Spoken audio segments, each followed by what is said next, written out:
So hi guys! Ngayon gagawa kami ng mama ng, anong gagawin namin? Premium fabric conditioner gamit ang Wise Cleaner. Ayan, ito yung mga ingredients niya. Itong, papakita mo nga to. Itong surfactant, premium end cup, anti-foam sunrise. Ano ka, bakit dun? Oh, batang makulit. At itong pigment powder blue. Ayan. Ang daming instruction, 1 to 7. Ayan. Ma, kung anong magawa, wait lang. Bawasahin natin. Oh. Una! Oh. Hard, lumapit ka dito. Pakita mo yung tubig natin. Oh. Ayan. Lagyan ng 10 liters na tubig ang timba. Hindi kailangan na mainit ang tubig. Ayan, galing naman sa gripo. Pwede ang malinis sa tubig, gripo o mineral. Ayan, yung mga walang downy dyan. Ayan guys, downy. Mga fabric conditioner dyan. Ito na yung gawin nyo. Sunod na ibuhos ang surfactant ma. Ito yon. Oh. Itong malapot na ito parang condensed milk. Gupitin ng maliit sa dulo at ibuhos paikot. Ma, maliit lang yan. Ibuhos daw paikot, ganun. Buhos paikot. Sa tubig, paikot ma. Baka hindi mo alam paikot. Yan, ganyan. Ganyan po ang pagbubuhos. Oh. Paikot na, paikot. Paikot. Parang ano? Parang sipon Parang uhog na hinog na eh. Nakakadiri naman si Alaysa. Mapaikot ma, hindi pa ano, isang direction, paikot nga diga. Hindi nga. Oh, paikot.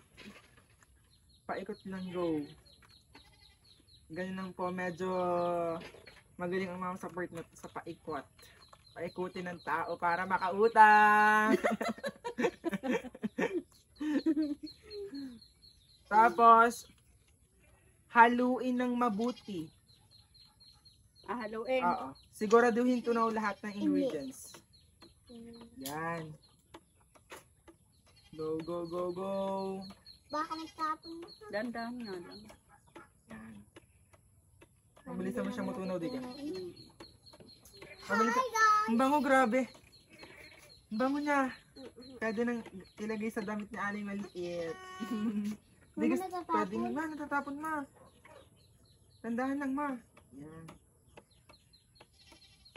Tunaw na ka? Oo. Tapos na yun. Aba mo? Ito na tulog. Ano ba? Ito na tulog. Ito na tulog. Ito na tulog. Papabis mo na ito. Hindi, yung kanina dito ako makapain dito. Hindi ka rin matulog. Pwede na tulog na ito kasi. 10 liters na. Ano?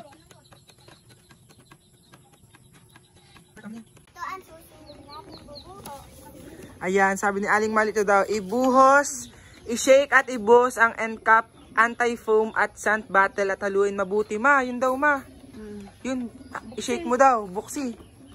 Oops. Ma, i-shake mo muna. I-shake mo na bago buksan. Ulit, shake mo na bago buksan. Yan, ibuhos daw. Go ma.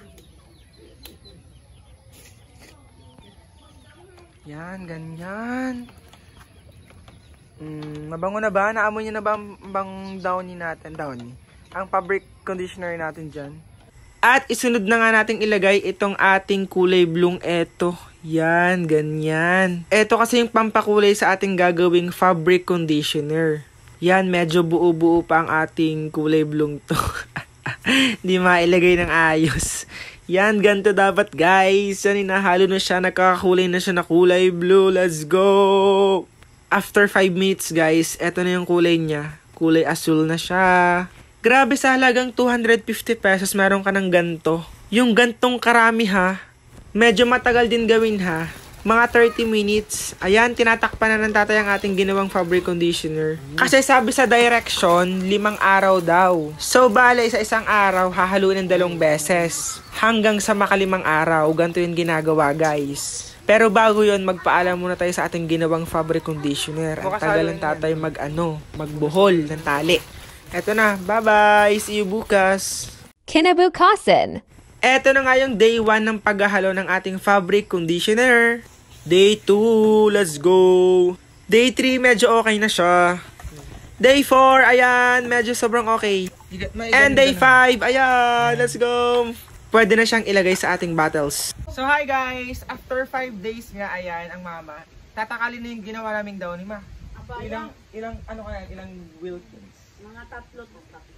Ay, isang Wilkins na naman yung Ay, doon sa iba. yung maliliit na nalalagyan. Guys, tingnan natin kung gaano karami ang nagawa natin for today. Let's go!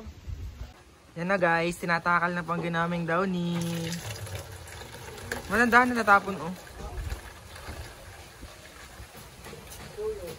Lapot ang bango. Bango di ka ma? Ang dami ah. So guys, yan yung nagawa naming downy dyan. Ang dami, grabe. Guys, zumil na rin kasi kayo nito guys. Para makagawa kayo ng gantong karaming downy. At sobrang bango pa, grabe. Sulit, grabe.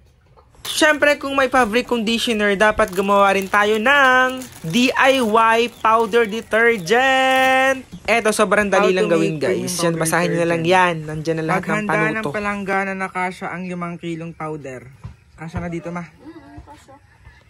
Tapos, pinaka-importante, magsuot daw ng face mask at gloves. Wala mo tayong gloves. Okay na yan.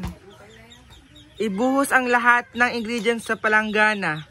Drying agent, foam booster, surfactant, stain remover, speckles, at scent. Ma, bubuhos mo yung lahat dito. Lahat dito. Buksan na natin to guys at ilagay sa ating palanggana na kasya daw ang 5 kilong powder. Medyo sobrang dami nito guys. Sobrang mura lang pero sobrang dami mo magagawa. At eto na nga guys, nilalagay na ng ating mama ang ingredients ng ating detergent powder. Medyo sobrang dami nga nito guys. Oh.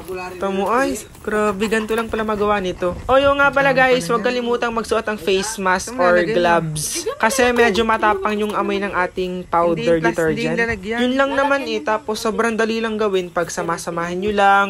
Tapos mamaya halu-haluin, ganun na may papakita ko sa inyo guys kung paano hinalo ng mama to. Basta napakadali lang tapos napakamura. Kasi nga sa tindahan namin, diga, 70 ng Ariel. Tapos ang single ay 8 pesos. Diga, sobrang mahal. Eh kung gagawa ka ng DIY powder detergent, sobrang mura lang. Nasa 350, sobrang dami na. Biruin mo guys, 5 kilo tapos marami ka nang magagawa. Tapos pwede mo pang maging business, diga. Mindset ba? Oh, eto na yung kinalabasan guys. Nilagay na namin lahat ng ingredients ng ating powder detergent. Yung direction na, basahin nyo kung paano ginawa ito. Oh, ayan na, hinahalo na ng mama ang ginawa nating powder detergent. Dapat walang buo-buo. Nahalo ng ayos ito.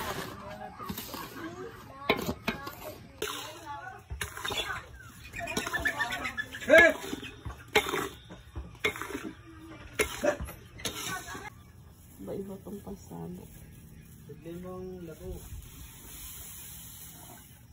Nagwentang 100. Yung kilo po kaya. Lima.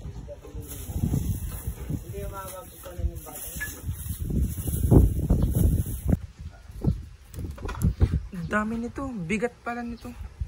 Bigat. Hindi ko maahon.